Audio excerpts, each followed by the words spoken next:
మా తాతలు ముత్తాతలు 100 సంవత్సరాల నుంచి సబ్బు షాంపూ పేస్ట్ ఎక్కడో కొన్నారు, ₹1 రాలే.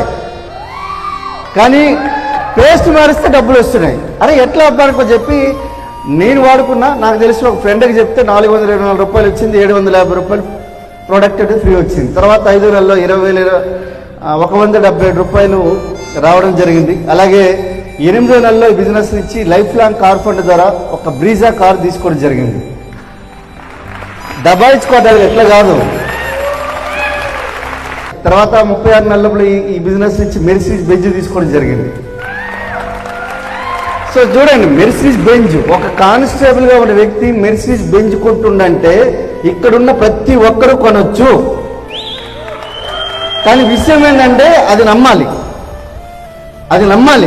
ఇది నాదే అని ఎప్పుడైతే మీరు నమ్మగలుగుతారో ఆ రోజు స్టార్ట్ అవుతుంది. ఈరోజు పురుషోత్తం లెక్క పూర్ణ లెక్క అయ్యి ఈరోజు బెంజ్ కాదు, బ్రీజా కాదు, హైదరాబాద్ నడిబొడ్డున 2.5 కోట్లు పెట్టి ఒక ఇంద్రభవనం లాంటి ఇల్లు కట్టించాను. 39 లక్షలు పెట్టి ఈరోజు ఓన్లీ ఫర్నిచర్ చేయించాను. ఇక 2025 నాటికల్లా ఒక ఫామ్ హౌస్ డిజైన్ చేస్తున్న 20 ఎకరాల మామిడి తోటలో 20 ఎకరాల మామిడి తోటలో ఫామ్ హౌస్ కడుతున్నానంటే నేనేమి ఒక రాజకీయ నాయకుడు కాదు, నేను సీఎం పిఎంఓ ఎమ్మెల్యేని కాదు, ఓన్లీ వెస్టీలో డిస్ట్రిబ్యూటర్ని. నా గౌరవం నేను డిస్ట్రిబ్యూటర్ అంతే, నా గౌరవం నా డిస్ట్రిబ్యూటర్. సో మీ దగ్గర కూడా అదే అవకాశం వచ్చింది.